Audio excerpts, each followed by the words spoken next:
The European Union's ambassador to the Pacific is optimistic its development cooperation and trade agreements will help lift countries in the region in 2024 and beyond.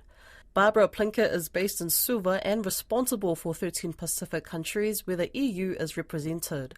Koroi Hawkins spoke with Ms. Plinkett and the EU ambassador to New Zealand, Lawrence Meredith. Okay, I think I need to go back a little bit because we had a milestone moment in our relations with the Pacific in November last year, in November 23, when we signed together with the African, Caribbean and Pacific countries the Samoa Agreement, which is the EU's partnership agreement with a large number of countries. In total, European Union plus ACP countries, it covers 106 countries, and it was signed in the Pacific. So it's shown a spotlight on the Pacific, and it puts the Pacific in the center stage of this agreement, a very important large-scale multilateral agreement between the European Union and this large group. So this agreement now will be the umbrella for our relations with the Pacific.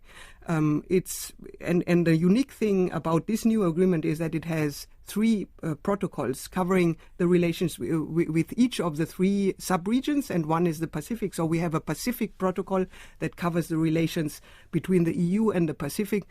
Now, this year will be important to get this Pacific protocol up and running, to launch it, and to get the institutional framework for our relations with the Pacific up and running. So the priorities under the Samoa Agreement are very, very much aligned with the 2050 strategy for the Blue Pacific continent. Actually, we have devised it together with the Pacific, so we can be sure that this agreement really covers the priorities of the Pacific. It's also aligned with our overall Indo-Pacific strategy, the EU's Indo-Pacific strategy, which of course the Pacific is a main player.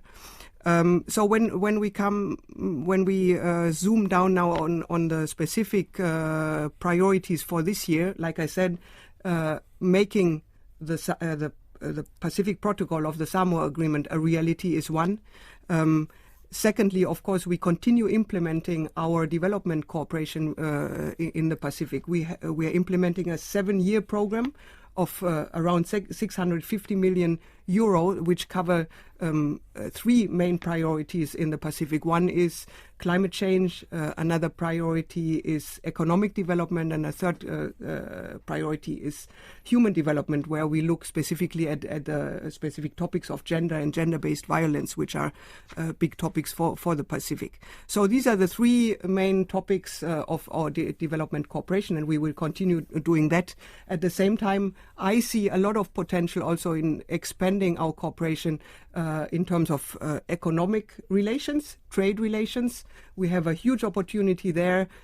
Just at the beginning of February, we reviewed our relations under the Economic Partnership Agreement, which we have with 4 Pacific countries, and there are 6 more countries. So in total, 10 will be covered by the Economic Partnership Agreement with the European Union, which gives quota and tariff-free access of Pacific products to the European Union. There's a huge potential there, not only in fisheries but also in other unique products of the Pacific to do more trade, and also for European companies to explore more opportunities in the Pacific. So this relationship is a priority.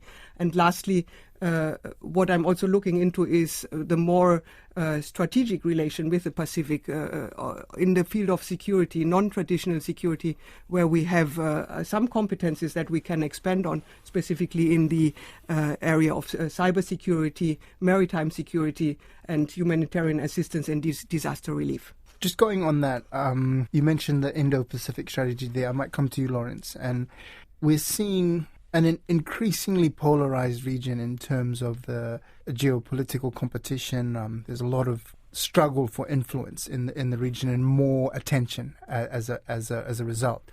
Where does the EU sit in this space?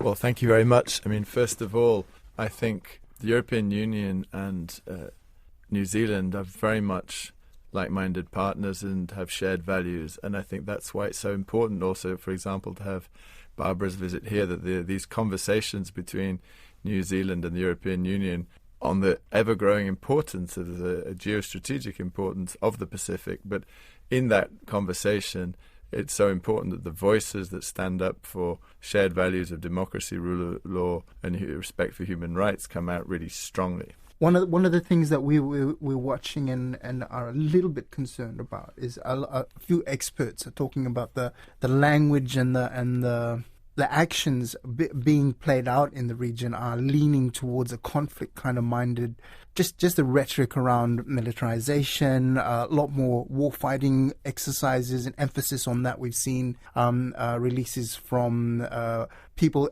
active in the region of doing more of these kind of exercises.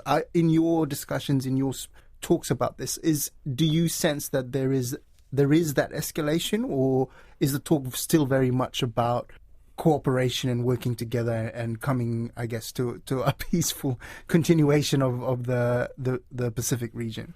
Well, I had the pleasure and opportunity to have an introductory call with Deputy Prime Minister Peters recently, and very much the focus of that conversation was also on our joint engagement with the Pacific. And I would say the focus of that conversation, which reflects, I would argue, the overall focus that we have together with the Pacific, is, as Barbara said, it's very much on climate change, on economic development and these human development issues. Of course, it is true that both New Zealand and the European Union recognize the growing strategic importance of the Pacific. Naturally, security is part of that conversation, but I would say Barbara's been very clear that the priorities are climate change, economic development and human development.